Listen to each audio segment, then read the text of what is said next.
Hello friends, હું છું પરાગ દવે।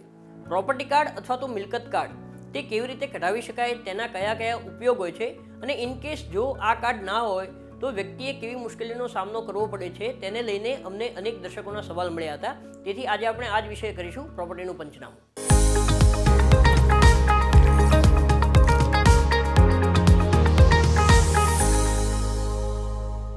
મિત્રો, અલગ અલગ વિસ્તારોમાં પ્રોપર્ટી કાર્ડ કાઢવાની ઝુંબેશ તીવ્ર વેગે ચાલી રહી છે।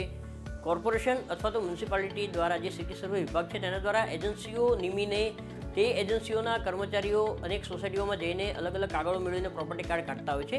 ત્યારે પ્રોપર્ટી કાર્ડ વિશે સમજવા માટે કેટલાક મુદ્દાઓ ધ્યાનમાં લેવા જરૂરી છે, તે આજે આપણે સમજીશું। મિત્રો, પ્રોપર્ટી કાર્ડને લઈને સૌથી પહેલો મુદ્દો એ યાદ રાખવા જેવો છે કે જે પણ વિસ્તારમાં ટીપી એટલે કે ટાઉન પ્લાનિંગ સ્કીમ હોય તે તમામ વિસ્તારના પ્રોપર્ટી કાર્ડ મળી શકે છે। જો આ વિસ્તારમાં તમારે મિલકત આવી હોય તો તમારે ત્યાં પ્રોપર્ટી કાર્ડ કાઢવા માટે કોઈ એજન્સીઓ તમારો સંપર્ક કરશે, અથવા તો તમે પોતે પણ સિટી સર્વે ઓફિસમાં જઈને જે નિર્ધારિત ફોર્મ છે તે ફોર્મ ફિલઅપ કરીને તેની સાથે અમુક જરૂરી ડોક્યુમેન્ટ્સ જેમ કે મકાન માલિકનું નામ, બાંધકામનો નકશો, બાંધકામનું વર્ષ વગેરે વિગતો નિયત ફોર્મમાં અરજી સાથે આપવાની રહે છે। મિત્રો, બીજા નંબરના મુદ્દામાં આપણે પ્રોપર્ટી કાર્ડને સમજવાનો પ્રયાસ કરીશું।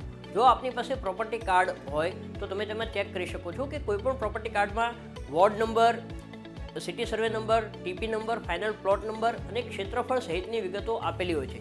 7/12ના ઉતારામાં જમીનનું ક્ષેત્રફળ હોય છે, પરંતુ જે પ્રોપર્ટી કાર્ડ બને છે તેમાં બાંધકામનું ક્ષેત્રફળ આપવામાં આવે છે।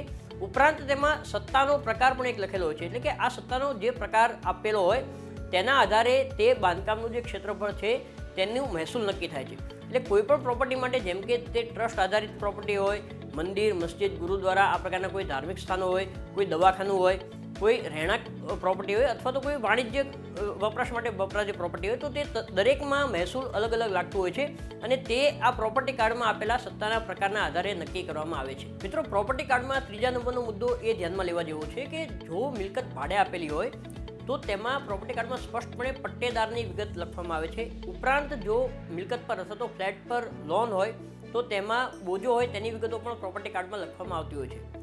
સાથોસાથ મિલકત ક્યારે ટ્રાન્સફર થઈ અને કેટલી વખત એ મિલકત ટ્રાન્સફર થઈ તેની વિગતો પણ પ્રોપર્ટી કાર્ડમાં આપેલી હોય છે। સાથોસાથ પ્રોપર્ટી કાર્ડમાં પડોશ હક કરીને પણ એક ખાનું હોય છે, એટલે કે જો પડોશીને આવવા જવાનો હક મળતો હોય તો તે પણ સ્પષ્ટ રૂપે આ પ્રોપર્ટી કાર્ડમાં લખેલું હોય છે। મિત્રો, પ્રોપર્ટી કાર્ડને લઈને ચોથા નંબરનો મુદ્દો એ જાણવા જેવો છે કે ગુજરાતમાં 1982ની સાલથી સિટી સર્વે કાયદો બન્યો અને આ પ્રકારે મિલકતનો હક અલગથી લખવાની શરૂઆત કરવામાં આવી।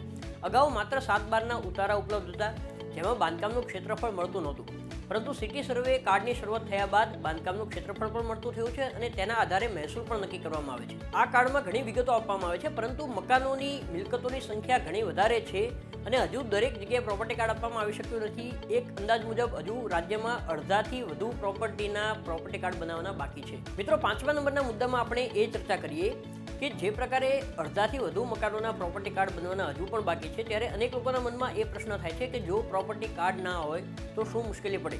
તો તેનો સીધો જવાબ એ છે કે જો પ્રોપર્ટી કાર્ડ ના હોય, સિટી સર્વે કાર્ડ ના હોય તો તમારા મકાનનો ઓરિજિનલ વેચાણ દસ્તાવેજ જે હોય, ઉપરાંત જે શેર સર્ટિફિકેટ હોય, સોસાયટીનો એલોટમેન્ટ લેટર કે જેમાં ક્ષેત્રફળ લખેલું હોય, ઉપરાંત મ્યુનિસિપલ ટેક્સ બિલ, આ તમામ ડોક્યુમેન્ટ્સ છે તે સિટી સર્વે કાર્ડને બદલે તમે વાપરી શકો છો।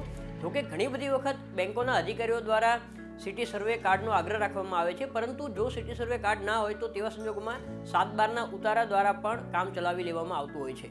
મિત્રો, અપેક્ષા છે કે આજના પ્રોપર્ટી કાર્ડના એપિસોડના કારણે તમારા મનમાં પ્રોપર્ટી કાર્ડને લગતા જે પણ પ્રશ્નો હશે તેનું સમાધાન કરવામાં અમે સફળ રહ્યા છું। જો આપના મનમાં પ્રોપર્ટીને લઈને કોઈ પણ પ્રકારના પ્રશ્નો હોય તો તમે કોમેન્ટ બોક્સમાં અમને મોકલી શકો છો, અમે ચોક્કસથી તેનો ઉત્તર આપવાનો પ્રયત્ન કરશું। ત્યાં સુધી આપ જોતા રહો VTV Gujarati.com।